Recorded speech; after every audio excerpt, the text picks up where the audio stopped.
I only have perfect blend with two people in my life. One is my father. The other guy is the cat we got on tonight's show. And if you in our brotherhood, you know him very well. And that is the music minister to the Renaissance Church of Christ in Atlanta, Georgia, music minister Gerald Jason Walker. Yeah, so we blessed to have him on tonight. He already know how we do. We got to call full names, baby. Ain't nothing changed. Ain't nothing changing. So blessed to have him on, y'all. To know Jason is to love him, man. And so we're just blessed for him to take away from his schedule, from his family, and make time for us, y'all. In fact, we're not going to waste any more time, y'all. Let's get into it.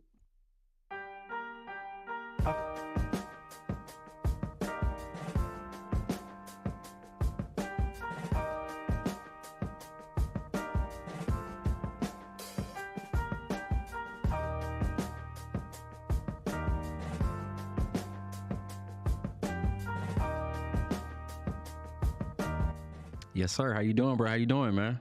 What's going on, bro? What's going on? What's going on? Chilling, man. Chilling. As I said in the intro, man, it's just a blessing to get you on, man. You're a busy man, so to make time for, Man, hey, listen, bro. I appreciate you having me, and appreciate those kind sentiments. But you're right, man. Perfect blend is a thing, bro. Like yeah, to this day, we are. I was telling somebody the other day, man, you got to match people's voices. mm-hmm. Like that's a important skill in the sense of what we do in the sense of praise teams and all that. Yep. And oh gosh, yeah, we got Yeah. that. Yes, sir. To Yes, this sir. day. Yes. Yeah. Yes, sir. Right. Oh, it's hard to sing virtually, but Right. Yeah. If you try to sing on Zoom, hey, it don't even just stop. Just stop it's a trying. wrap. I know. But it's good to be here, man. Thanks for having me. Definitely, man. Definitely. You ready to jump into this thing, man? Yes, sir. Let's do it. Anyone who knows you, man, who follows you, man, you've had a microphone in your hand since you were a young buck, man. And we see that's continued into your adult life, man. And so even though you've had a mic in your hand, anyone who knows you, music runs in your family and whatnot. And so at what point in your life did you say, you know what, I really just fell in love with music, man? It's a good question, man. I growing up for me, like you said, I grew up at the church, Mm-hmm. and I was around music.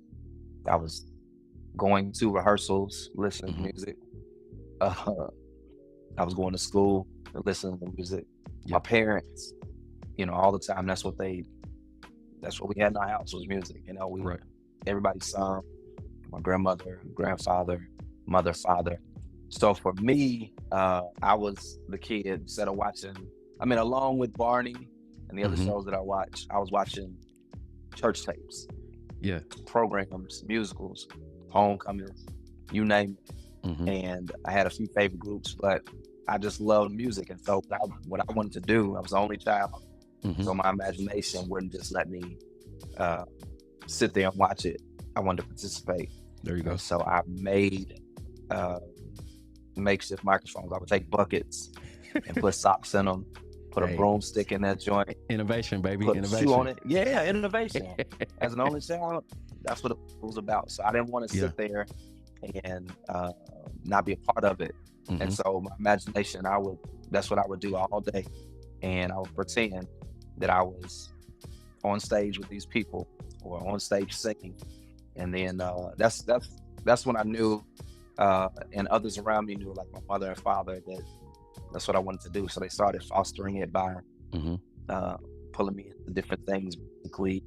So I was watching along, I was directing along, I was around it. God just let me have full experiences being around music as a kid. So that was when I fell in love with it.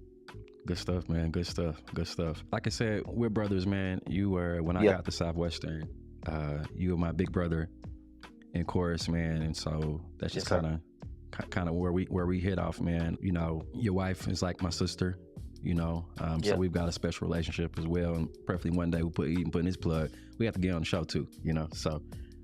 Yes, sir. Definitely. But people who may not be familiar with you, man, of course you're a singer, you're gifted. But man, you also got a passion for beat making, man. I remember being in college, man, coming in the chorus room before class started, man, and you'd be like, yo, bro, I got this beat, man, come check it out, man. Yes, sir. We be in the chorus room, you already know. man, just playing beat after beat after beat. You know what I'm saying? And so talk to us about that, man. It's amazing how you're a talented musician, but you're also skilled, you know what I'm saying, on the boards as well. Talk to us about what got you into beat making. Oh man, listen. So same thing when I was a kid. I talked to my mom today, and I was talking to her about the fact that I was going to be talking to you tonight. Yeah. And it's funny. She said I used to drum on the back of the seat to music. Wow. They were playing music, and so I would drum on stuff. That was just me, you know what I mean? Knuckling and all of that. But anyways, I've always had a love for drums, and so since I used to beat on everything, walls, on the car, on anything, everything, it was like, let's get this boy a drum set so he can stop beating our stuff around the house. Yeah. You know? Sound like my brother. So yeah, like that was me. They bought me a drum set, and then bought me another drum set when I got a little bit older. Okay. You know, you grow, you need something a little bit bigger. Yep. And so that was a thing. And so I had the last drum set they got me was like in 2000 something. Yeah. And so I remember I went over to a friend's house, and we were at practice, and we were singing, and this dude had a machine, and he just started making patterns along to what we were singing, you know. And I was like, I was so distracted in rehearsal. I was like, what is that? You're right. And so after rehearsal, we talked, and he was like, yeah, I just got this drum machine, I rap and stuff, so I make my own beats. And I was like,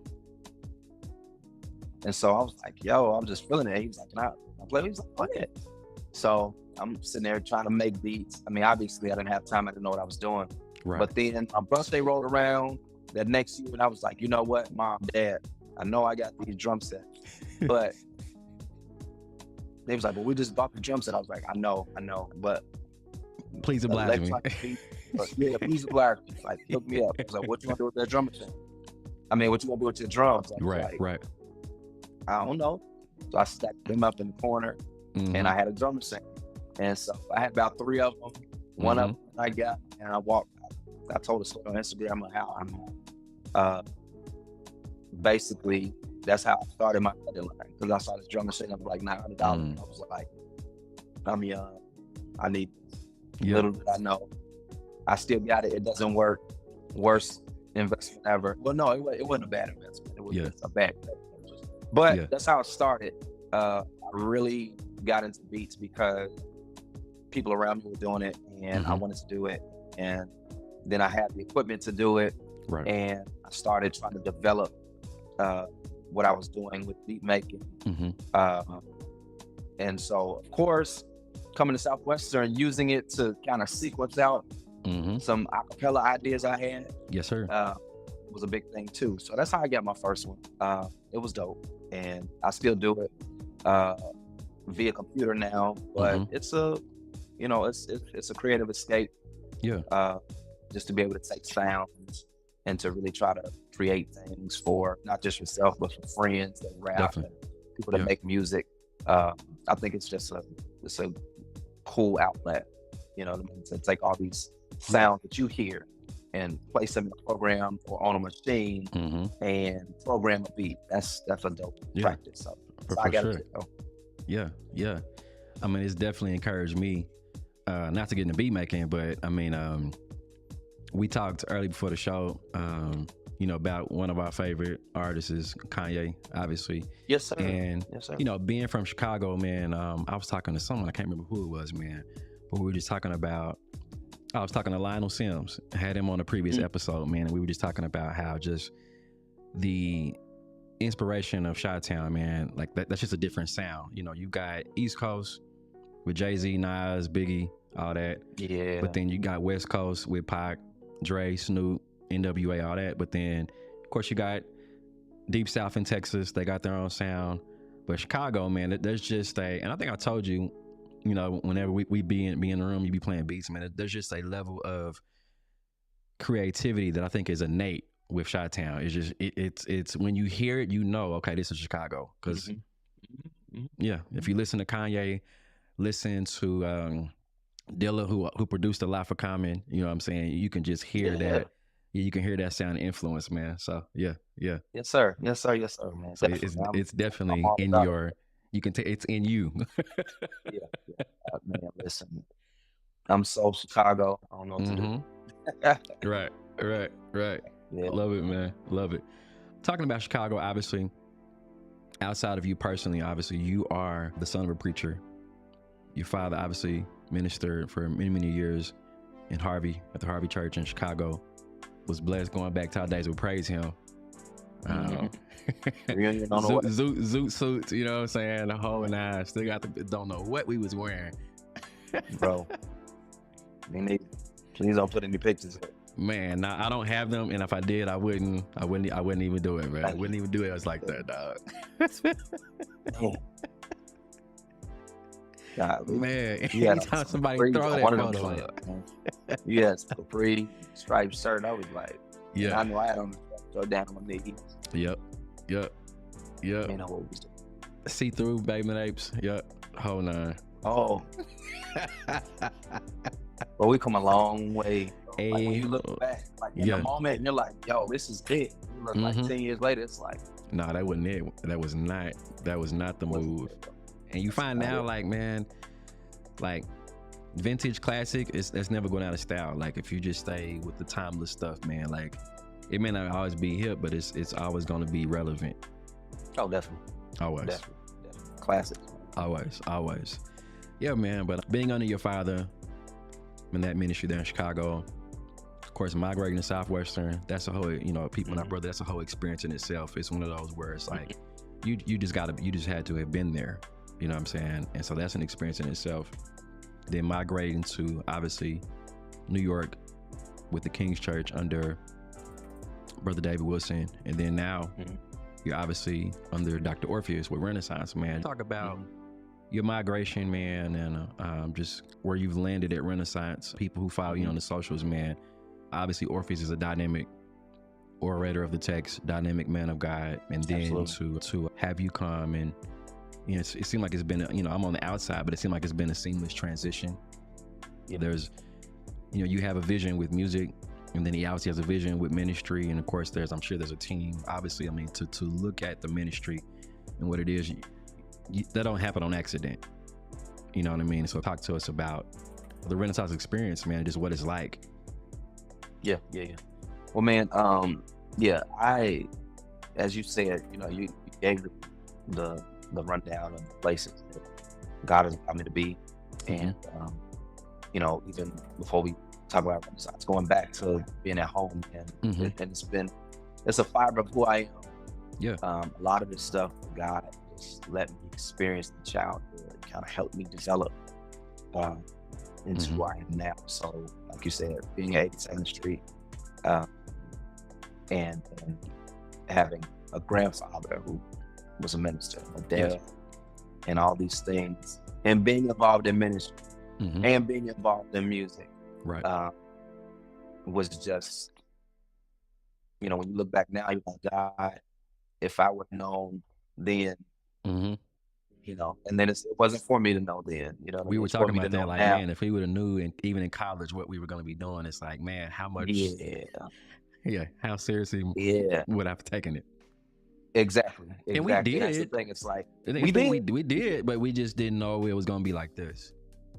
Yeah, we did not know. We didn't know. And that's part of it. Like, I think that, so obviously going to Southwestern, meeting you, what that does. The connections that you make at Southwestern sometimes set you up for life. People that you know them by name and association, and they might not have been directly in your class. Right. For instance, part of the reason, one of the huge reasons that I was able to go to King's was because, our other brother, Stanley Talbert, one day he called and he was like, "Yo, what you doing?" And I was like, "I'm chilling, what's up?" And he was like, "No, man, there's a church in New York that I think it would be a great partnership." And, he was one of the first calls, and, he recommended me to Brother Wilson. And at the time they were looking for someone, New York was a huge jump, but drastically different. Jump. And, spent 10 years there. And even before Kings, some experience with Dwayne. You were Light of the World, Light yeah. of the World. Light of the World, Light yeah, of the that's World. right. Yeah, and that was so these different places that God was so gracious in letting me experience the places, the people, the connections, right. the fibers of musical excellence that he allowed me to see. And those experiences just lent to so much of what I am able to do on a daily basis. Right. And Kings was gracious enough to actually hire me. I didn't know that music ministry as a career could exist. And the first time somebody put 100, 150, whatever it was in my hand, I was singing, I was just like, right, what is that? Yeah. You know what I mean? Mm-hmm.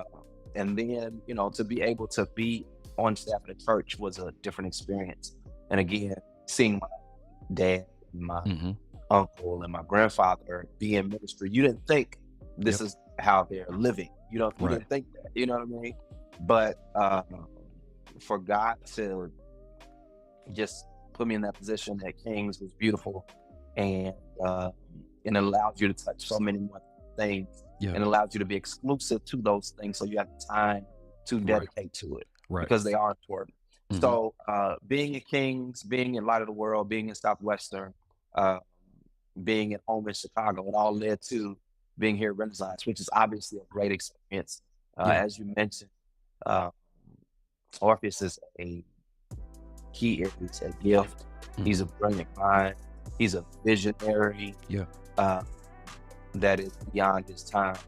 And he wants to build something great for God. I believe that 100%. He invests in people. He invests in making sure that he studies the word, because some people are depending upon that word. And he is invested in building a great church. And like you said, it shows. And the music, the worship, that experience is a huge part, because we are our worship experience. It's the front door, and it takes us to what you are as a church. Exactly. Your website is important. Your social media presence is important. But as it relates to somebody's first time experiencing your church, a lot of times they experience it through what happens in a worship culture. That's right. A worship environment. And to be able to be creative in this space, to bring music, to bring technology, to bring people skills, organizational skills, to creating a worship culture here at Renaissance. I just thank God for how he's positioned, and just hoping that we continue to build. It's exciting, it's fun to do what you've been blessed to see, from your earliest existence even into now. So a lot of those things that God poured in, it was for that reason, I believe. I'm looking back, all the connections, all the experiences, everything that I've been able to see has just lent this moment. I'm thankful, because it's all about purpose. Yeah, definitely. I was talking with my dad. We was talking about people and individuals in music ministry and people we wanted to have on the show. We were talking about you, and I said, man, you have certain athletes. You can tell they were created to play a certain sport. Like Serena, she was created to play tennis. Michael Jordan, Kobe, LeBron, they were clearly created to play basketball. Tiger Woods, you could tell like he was created to play golf. And for you, in my eyes, you were created. God created you to sing. It's it obviously takes hard work. I've talked to you. I've talked to our brothers. Talked to Malcolm. Will, Pew, the different people in music ministry, man. So definitely you do have to hone that raw talent. You know what I'm saying? But it's evident that this is natural. It comes natural for you. Especially knowing you personally, like it comes natural. For you. So it's a beautiful thing to see. And you mentioned a good point. traditional COC, we ain't used to paying music ministers. Music minister was not, you were a song leader. Like that's what we called, that's what it was, you know what I'm saying? And so, and especially for you, like you said, you know, starting out is just, okay, I'm just leading a couple songs. And then growing and maturing in the faith and understanding, like, right, no, this is important. And actually, not only, it's one thing to know how important music is and have a gift at it, but then to be compensated for that gift, and you're not a full-time pastor, that's major. And so, you know, so especially in I'm our happy. context, you already know, in our context, it's not something widespread, but it is something that more and more people are starting to see how important it is. And then too, you know, I think one of the biggest things that, you know, I learned at King's and here at Renaissance, and two, that Brother Wilson and Orpheus, I believe, it's so much more than music. Right. The ability to impact your worship space and be a visionary when it comes down to music is what is going to separate a lot of people who just do it for hobby, right? And to fulfill a checking off a box, like you need somebody to sing, got it, you know what I mean? Right. But it's a whole different thing to kind of cultivate a musical experience, a worship experience. I'm so thankful that even here we get to touch even what you see, what you hear, you know what I mean, in terms of what's on the screen. All those things just lend to the experience, you know, because sometimes those things can be so detached from what goes on in worship, and it's like you've got to have an eye to see this needs to be like this, this needs to be like this. When he's talking about this is what needs to be played on the screen. When people walk in, this is what they need to hear. You know what I mean? It's an experience. It's an experience. That's it. And so just being able to do that, being able to touch that, I'm just thankful, man. I'm God is good, you know? Yeah. Good stuff. We both mentioned, and you hit on earlier, just about being a visionary and just having a vision that also takes a process. And so, you know, I love to ask various music because, you know, everyone's talented, but everyone, because they're an individual, they have their own process. And so, obviously, you lead a praise team. And so kind of walk us through, hey, what's your process on selecting music and working with your team to where, okay, hey, from the start of, say, a rehearsal or a practice to the end result of what people see on the live stream or if they're in the building, kind of walk us through, you know, what's Jason's process of just getting ready for worship? Getting ready for worship, man, is you got to look past the Sunday experience. And you gotta look you've got to look at your church, the makeup. You know, I know you mentioned the praise team. You know, obviously back in the day, we didn't grow up with that. No, we didn't. Yeah, right. We didn't grow up with it, man. That's still like a lot, as you know. That's still new. Like, I mean, one of the blessings of COVID is COVID made us accept it. It did for a lot of people. For a lot of people, it did. And then, you know, with praise teams, it's purpose. What are they doing? They're bending the ear toward the heart. So, but the process of all of that, man, even in song selection, everything, is looking at what your church maybe should be singing in a moment. What's happening in the calendar? What speaks to the life of our church? You know, it's one thing to hear a popular song, you know, people's services, they're singing this, fill in the blank, you know, they're singing that new, whatever that song is. But you got to look at your people, you know, you got to hold the church. That's cool. You know what I mean? You might want to do, I know you heard that Ty Tribbett song. What is it? That Only One Night Though. You heard that? So, you know what I mean? Like, I don't know if that would work in Because it's different a between context. having a vision and dreaming. Yeah. So it's like, stretch your people for sure, Yeah. stretch them for sure, but know that know who's going to be singing Yep. what you're going to be teaching. Right. That's going to guide a lot of what you do. Know if you got a singing church or a church that loves to sing. That's good. There's a difference. And so the process for me in terms of just what we're putting together, even now, it's beyond the Sunday experience. It's we're looking at themes, we're looking at the calendar, we're looking at the life of the church, we're looking at sermon series. Right. We're looking at what's going to lend to these experiences being not the same thing every Sunday. We're looking at managing moments and not trying to manipulate a moment.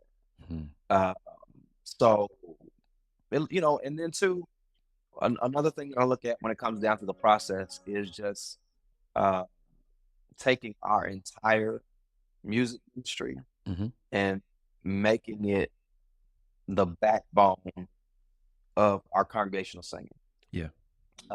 For so many years, choruses and ensembles were thought of something that was separate and apart from the worship experience. And what we want to build here is something that uses and utilizes all of that to its fullest capacity. Not just in the performance space or the outside industry space or singing fellowship here or there, but how it affects the life of the church. One thing that I really loved about growing up at the church I grew up at was the music. My mom and them had a great group, the quintet, and we had the chorus too. And my grandfather was such a proponent of their growth and development. And in many places it was, but I know that sometimes it was thought of separate. There was separate programs created just for those things, which was not a problem. That's counterproductive. But it was just, yes. In this day and age. You want it to affect Sunday to Sunday. Every Sunday experience needs to feel the presence of that entire music industry, which would be great. So that's what we're trying to build. So the process is just taking all of those things into consideration to build something that is not it's multi-layered. Vision here is take that chorus, and when somebody sits down, a visitor comes in, you don't just hear people singing on stage, but you hear multi-layered arrangements where you may hear the praise team is singing one part, the chorus is singing another part, and you may look around, you're like, all this music, everybody here can sing. That's what you want to feel. It's a musical term called stereo. You want to feel it. You want to feel it. You want to feel it, and especially in an acapella context, you don't want people to miss the music. That's right. And if you do acapella well, they won't miss the music. That's right. So that's the process that makes it. No, that's good. That's good. That's good. And that's the whole point of this, man, is to just shed light on not only appreciating history and where we've come musically in our brotherhood, but where we are and where we're trying to get. There are certain biblical liberties that we have that in our brotherhood we just haven't maybe had the courage or the faith to explore. It's not, the things we're doing now has never been unbiblical. Like if you want to go to praise teams, of course, one of the main churches that was really rocking with it was Central Point, and they got a lot of flack for it back in the late 90s, early 2000s, and look at them now, like they're a well-oiled machine because they've had so much experience with it, and so just consider absolutely. And so just consider like, and God's timing is everything. There are some who shouldn't have had a worship team because they don't understand it. And so, you don't just throw people up there and, okay, hey, y'all the team. It's okay, you don't know how to practice or rehearse, or you don't have a musical context, you know what I'm saying? Some people, and this is not shooting shots at anyone, but there are some congregations, because we live streaming has been around for a while, but COC, we're just now COVID kind of brought it to us, right? And so there are some congregations who are still trying to figure out live streaming. Yeah. Like for us, we've got PTZ cameras, professional, commercial, quality products. Some congregations are still trying to figure out the iPad, and that's okay. You know what I'm saying? Yeah. One minister said, hey, we're not going, one of the worst things you can do is look at a congregation and hear what they're doing and say, okay, hey, we want to do that. You have to, like you kind of mentioned, you have to assess, do we have the talent available? Do we have access to the resources that are going to help us create that? Like, learn to be, and you and I talked about this, even with just live streaming or even in this context with music, man, like, if you want to be better, stop comparing yourself to other people. Like, look at what you're doing. Yeah. Manage that. Like, grow within. Like, don't worry about, okay, I'm looking at Renaissance or Central Point or Light of the World or Kings, and okay, I want to try to bring that here. It's like, no, just be the best, fill in the blank congregation that you can be. Yeah. And that's really how I think you grow, is by instead of comparing yourself, like, okay, hey, let's just focus on us. Yeah. You build things organically. Mm-hmm. And that's, like you said, you may see something that's a template, but then too, like you said, the thing is to understand the why behind it. Because a lot of times, like you said, like if you don't know what to do, or if something is like, if it's ambiguous, then the worst thing for you to do is to jump on that train. You have no understanding. You know what I mean? So I agree 100% with that. I think that, there are some people who do praise excellently. There's some, and that's the other part too. Your context may not need it. It may not be expedient for you.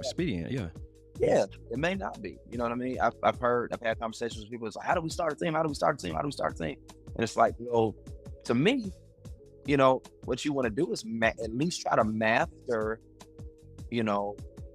what you currently have, whatever that is, before you get to the next step. You know what I mean? Because sometimes a praise team, sometimes it can be a crutch.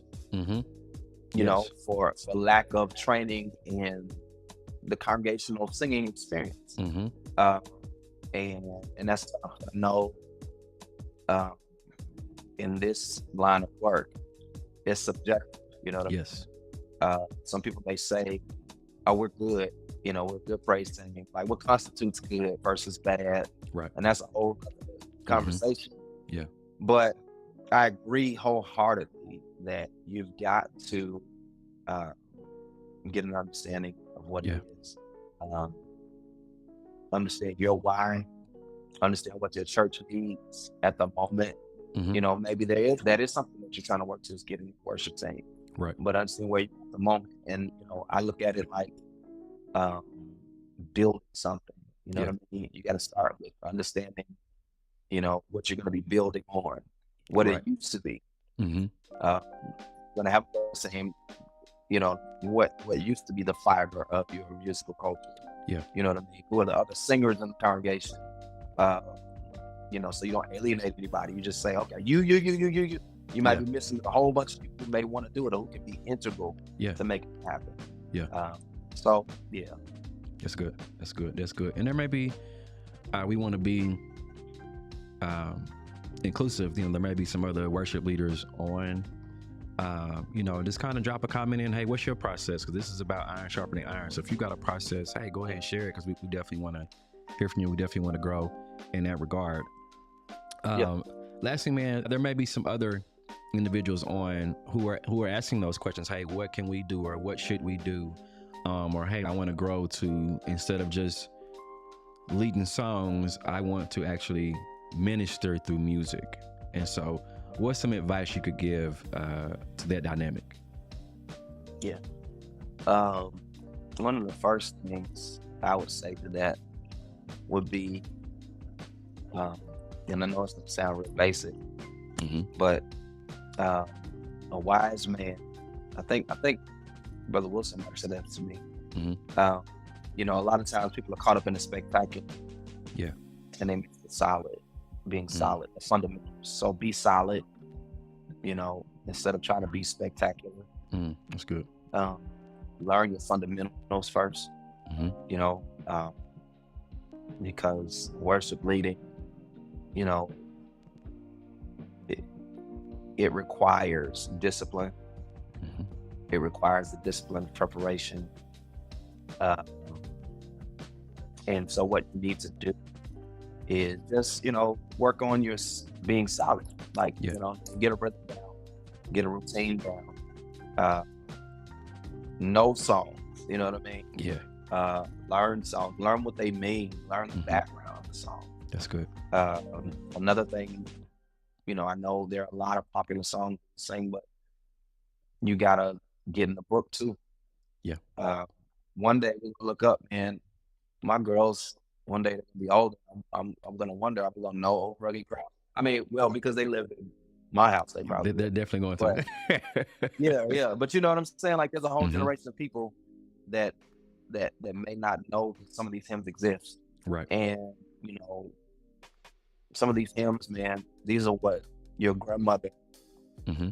and mom, dad, sisters, brothers, uncles, this is what they came to faith Mm-hmm. on and Right. grew up singing. And you can't abandon it. Learn new ways to make old songs powerful, palatable, and useful, in a current setting, all while keeping an ear towards some new music. Yeah. There's so much music out there, and it's a beautiful thing that we sing some of the same songs, Mm-hmm. that you can go from this church to that church. Yeah. Oh, they know this, and I Right, can go here right. and I can sing "I Love You Forever." Mm-hmm. That's great, but at the same point in time, think of songs, think of things that will be unique to your concept. Yep. I think that's a beautiful thing. When you go to Ty Tribbett's songs, his concerts, he may at some point do a Donnie McClurkin song, Mm-hmm. maybe. Right. But Ty has his own catalog. Yes, he does. It's very Franklin extensive. is not singing Ty's songs unless he's covering it or Right. trying to interpolate something. Mm-hmm. Kirk Franklin has his own catalog. Yeah. That's good. Jonathan McReynolds has his own catalog. Right. Mm-hmm. And so, we do need more writers to make original music. But still, when you go from church to church stream to church stream to church stream to church stream, we sing a lot of the same songs. And my advice to speak to that, is just keep listening to music. Right. Like, listen to old music too. Mm-hmm. Listen to old gospel songs. Luther Barnes has some great songs. I don't know if anybody knows Luther Barnes. Listen. Mighty Clouds of Joy has a great song. Yeah. Mississippi Mass Choir, great song. Mm-hmm. And spiritual. But then you can fast forward to groups that are singing now. Red Horns Band. Yeah. They got some dope music. Like, be diverse. Yeah, you want to be diverse. Be diverse and find you something that's going to work well for you. It doesn't have to be what everybody else is singing. Right. I'm grateful that we can go on YouTube, see Malcolm sing. Right. Anything that he's saying. Mm-hmm. But I don't necessarily say to myself, "Oh man, I need to get this," or "Our church needs to get this because he sung it." Right. No, set the trend. Yeah. Set the tone for your congregation. Mm-hmm. Be diverse. Find music for your congregation. When we come, hit that "I Love You Forever," and then sing something that I've never heard in my life. There you go. Oh, that's beautiful. Yeah. It's beautiful. Yeah. You know what I mean? Yeah. So I would say, just keep creating. Be solid, not spectacular. That's good. God empowers your gift. Mm-hmm. Like you said earlier, the competition thing. How can we compete when we didn't give ourselves a gift? That's good. How? That's good. Yeah. That's good. Like that's real. Like it's I think I said this someplace else, man. Pigeons don't compete with peacocks when they have the same maker, man. It's just, you know, pigeon is beautiful. Yeah. You know, people, you know, like they, oh, pigeons are these great birds. You know what I mean? But God made the peacock. Yeah. And God made the pigeon. Indeed. You know what I mean? And he made the flamingo. Flamingos on their one leg. Beautiful creature. But that doesn't take away from the beauty of a pigeon. That's you know what I mean? Because it was divinely created. So you have what you have. You have the tone, timbre of your voice, the character, the husk, the rasp, whatever the it softness, is. The squall. You know what I mean? The run or the straight tone. Whatever you have, God empowers that gift, and He gave it to you. And it doesn't mean that you don't work at what you have to make it better, but it just means that what you have, He wanted you to have it, and so He gave you that. And so comparison won't do you any good when you were created by God who gave you what you have. Yeah. So that's good. Just know what you have. Know what you have. Work what you have. Don't spend so much time, energy, worrying about what you don't have. Yeah. Add to your bag for sure. Yeah. Add to your bag. But don't be in a space to allow yourself to, you know, compare yourself to other people. Right. Because there's no room. There's no room. You are made by God, and so is somebody that you're comparing yourself to.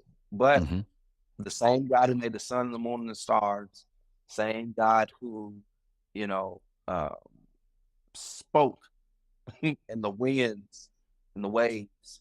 Oh, you sound like a preacher's kid, Doc. Go ahead and preach, Doc. It's the same God who put everything that you have in. That's how I look at it from my own life. Yeah. You know, everything we've talked about, childhood stuff, you know, God pouring all of that. Yeah. Helping me, you know, go through life with the experiences that I have to bring me to this place. It's only because of Him. So God empowers your gift. Yeah. That's it. Good stuff. Good stuff, man. Good stuff, man.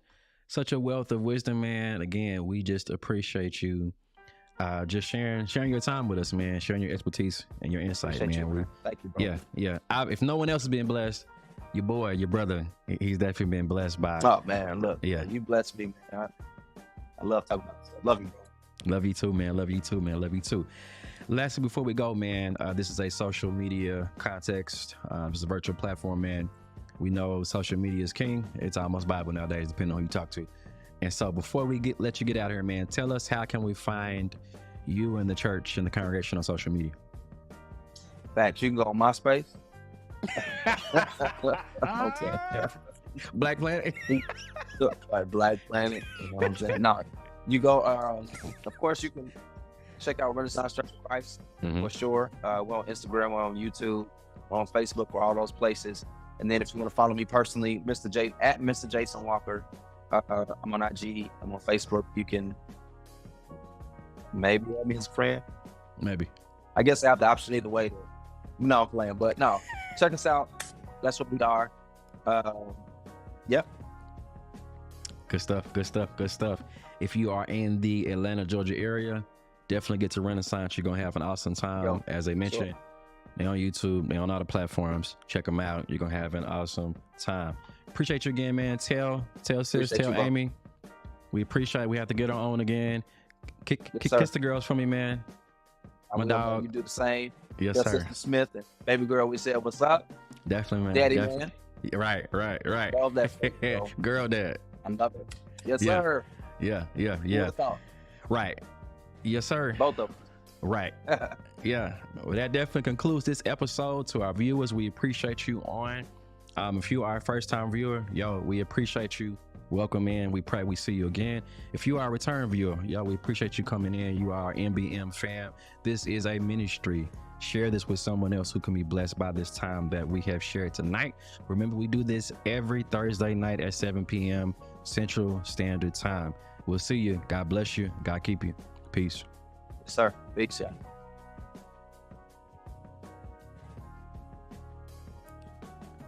Appreciate you, bro. Yes, sir, Brody. Hey, try.